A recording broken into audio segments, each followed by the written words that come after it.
Hey guys, it's Nicole. This is my final for CUIN 4315. I can't believe we're at the end, but there's a few things we're going to talk about.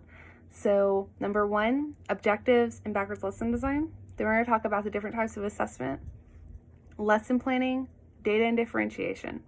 So, all those things wind together, but we're going to break them apart to make it a little bit more easier to understand. So, objectives and BLDs, backwards lesson designs. Those are in Module 2. That's going to be the newsletter for Module 2. It's super easy to read, super easy to understand. And when we're looking at that, we're talking about objectives first. So when you get your objective, that comes from a TEAC. And a lot of us look at it and say, wow, that's really big. Wow, that's asking for a lot. And that's a lot of jargon. That's a lot of confusing language. It doesn't need to be.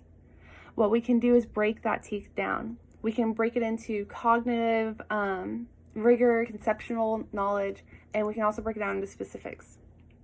So we're looking at this huge thing when it's really only asking you little small things over and over again. So we're able to see those things and say, oh, it's not just asking who is or how do we analyze digital media. It's asking a really simple, what is digital media? Or it's asking simple things such as, how do we analyze? And it's going to build to create that bigger TEAC, but we don't need to teach that one TEAC in one day in one lesson. We need to break it down and teach those small TEACs in different days. So backwards lesson design, that's whenever you start with the assessment. So we're going to look at our objective. We've already built our objective from breaking it apart from that big thing to a small thing. And we're going to look at our assessment. What do we want our kids to be able to do? If I know I want my kids to be able to write an essay, then I'm going to make sure the steps I have in the lesson lead to them being able to write an essay. If I want my kids to be able to pass a test, then I need to make sure I know what that test looks like and I can help my kids pass that test. Backwards lesson design is exactly what it sounds like. You start from the bottom and now we're here. We want to make sure that everything we're doing along the way helps kids complete that assessment. So assessment is a big word. We're all scared of it just a little bit. And we're looking at summative and formative. Those are two types. So summative, I always think summary. Summative is going to be the one at the bottom. Summative is going to be the one that we want them to pass in the end. Formative is going to be that one along the way.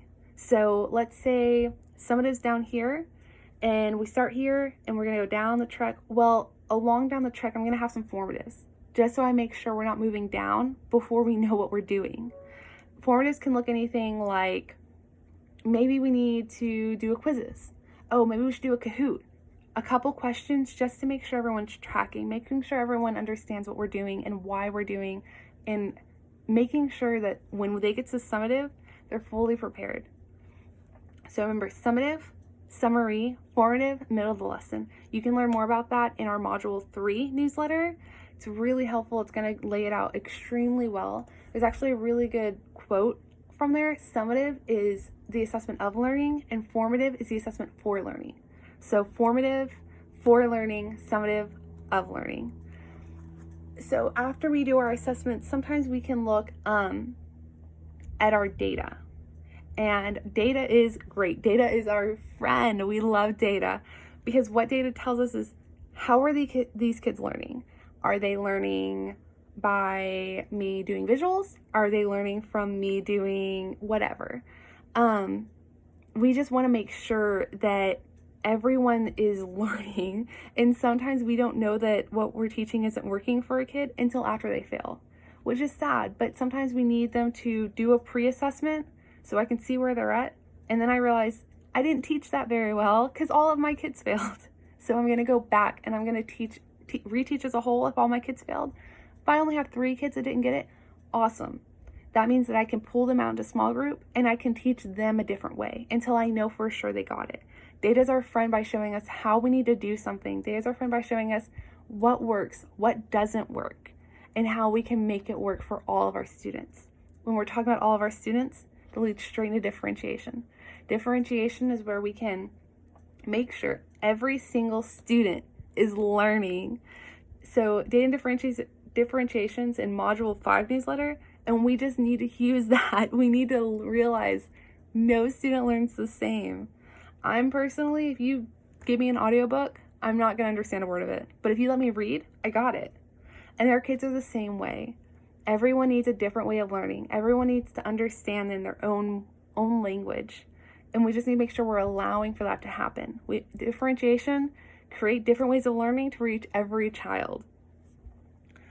So I know we just talked about what backwards lesson design, objective, assessment, data, how to use data, but we didn't talk about lesson planning, right? So lesson planning, there's different types to do it. You can do a single lesson plan, which is where you teach in one day. It's a single day. Or you can do it where it's broken up over a few days. But either way you do it, there's gonna be a few things in lesson planning that are always constant. That's more in Module 4 newsletter, but the few things you need to make sure you have are a hook, get their attention. How are they paying attention? They're gonna walk in, they have other things going on in life. How are you gonna ground them into this classroom? So we need a hook, we need a content input. Think of that, it's exactly as it sounds. Content input into the head. We're gonna teach them something. Guided practice, we're gonna work them through what we want them to do. So they're doing a practice. So sometimes with my kids, when I'm doing grammar, I'll put an incorrect grammar statement on the board and I'll have them walk up with me and we'll fix one thing at a time. So I'm helping them, I'm showing them what I'm looking for. Independent practice, which is them on their own. You're taking a step back, you're letting them see what they can do independently. And then conclusion. So it's exactly what it sounds like. Hey, what did you learn today? Before you leave this room, I need to make sure I know what you learned. I need to see the end result of my teaching. So let's look at some lighter notes. Data, assessment, instruction, all those things are like this. They're all tied together. They have to be. We don't know how we're teaching. We don't know if it's effective unless we look at the assessment and how they do on it and build our instruction off of that. I want to look at what I'm teaching them and why I'm teaching them, and then teach them in a way that makes sense to why I'm teaching them, what I'm teaching them, and how I'm going to prove I taught them. I want to make sure all these kids are on a path that leads somewhere useful. I don't want to teach something that they're never going to know, never going to need. And that's going to be shown by connecting our assessment and our instruction.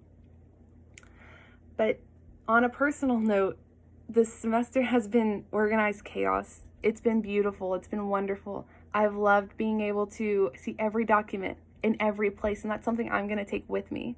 Giving my students access to our course agenda, giving my students access to every document, allowing them to ask questions. That's something that means a lot to me. I've never had that before. I never had a professor or a teacher do that, and I want to be that person for my students. But the biggest thing I've taken away is that there's different ways to teach everything, and it doesn't matter how much you think you know, there's always something you can learn. I've learned so much this semester just from positive focused check-ins, from small celebrations, doing a song to see, hey, how are you feeling? Eye of the tiger or, singing in the fire? Just trying to figure out where they are. It's helped so much. I've already used BLDs in my lesson planning. I've already used this to help me understand how to break down an objective. I love data. I have spreadsheets galore, and I've enjoyed the semester more than I can explain, and I'm very thankful for what I've learned.